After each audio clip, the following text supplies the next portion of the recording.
શ્રી વલ્લભાધીશ કી જય, શ્રી ગુસાઈજી પરમ દયાલ કી જય।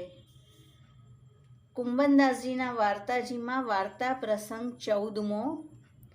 એક દિવસ કુંભનદાસજીએ શ્રી ગુસાઈજીને વિનંતી કરી, મહારાજ, મારા ઘરમાં સ્ત્રી 7માંથી 5 બેટા, 7 બેટાની બહુ છે, પણ કોઈને ભગવત ભાવ દ્રઢ નથી।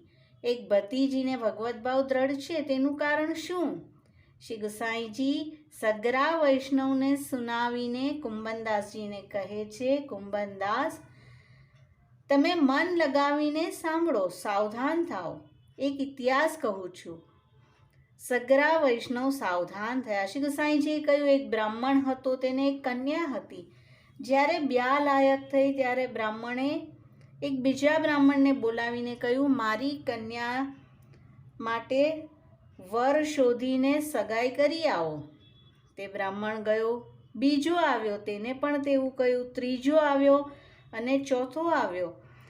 ભગવદ ઈચ્છાથી ચારો બ્રાહ્મણ 4 દિશામાં ગયા અને ત્યાં 4 અલગ અલગ સ્થાન પર કન્યાનું સગાઈ નક્કી કરીને આવ્યા। પછી તે બ્રાહ્મણ પાસે આવીને કહ્યું કે અમે સગાઈ કરી તિલક કરી આવ્યા છે, 1 મહિના પછીનું પ્રાતઃકાલનું લગ્ન નક્કી કર્યું છે। તો બેટીના પિતાએ કહ્યું કે અરે તમે શું કર્યું? મારે બેટી તો એક જ છે અને તમે 4 વર કરી આવ્યા, હવે કેવી રીતે થશે? બ્રાહ્મણે કહ્યું કે તે કહ્યું એટલે અમે સગાઈ કરી, જો તું બ્યાહ નહીં કરે તો અમે તારા પર જીવ દેશું। બ્રાહ્મણે કહ્યું, ભલું, હજી 1 મહિનો છે, તે સમયે જે હોનહાર હશે તે થશે। અને ચારો બ્રાહ્મણે કહ્યું કે બ્યાહનો જ્યારે 1 દિવસ રહેશે ત્યારે અમે આવશું। આ બાજુ બેટીના પિતાને મહા ચિંતા થઈ કે હવે શું કરવું? 4 દિવસથી ભૂખ્યા રહ્યા। 5મો દિવસ નદી પર બ્રાહ્મણ સંધ્યાવંદન કરતો હતો, ત્યાં એક ભગવદીયા આવ્યા અને બ્રાહ્મણ મહા દુઃખથી પુકારીને રોયો।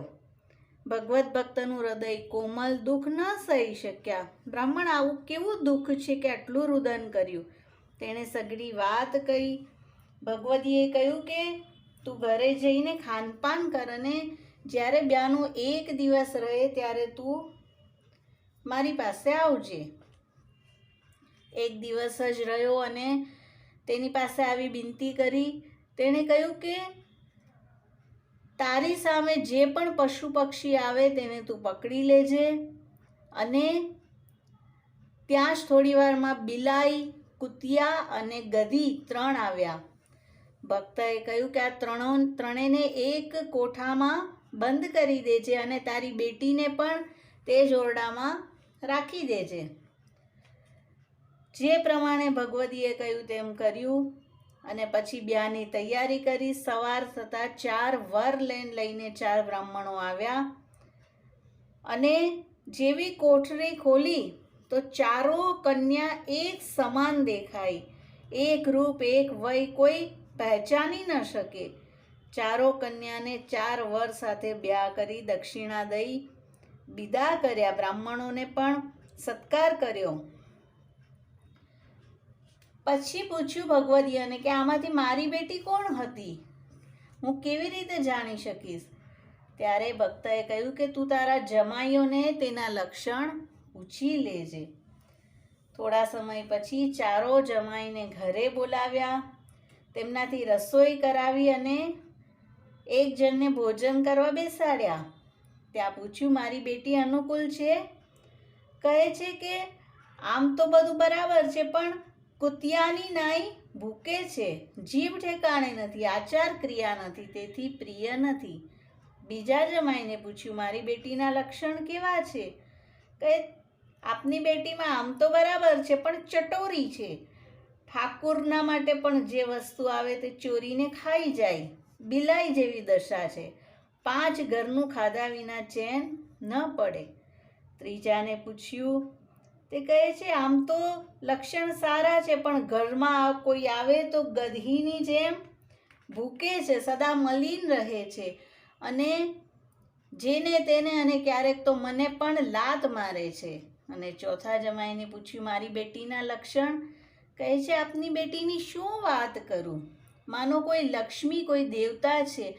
બધાને પ્રિય વચન, મીઠું બોલવું, ઉત્તમ ક્રિયા, આચાર, વિચાર, પતિ, ગુરુ, ઠાકુર અને વૈષ્ણવમાં પ્રીતિ છે.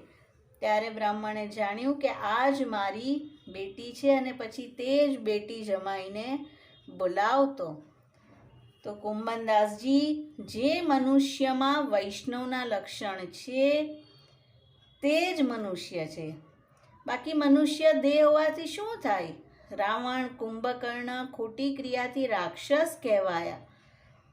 તેથી જેની જેવી ક્રિયા તેવું તેનું રૂપ જાણવું.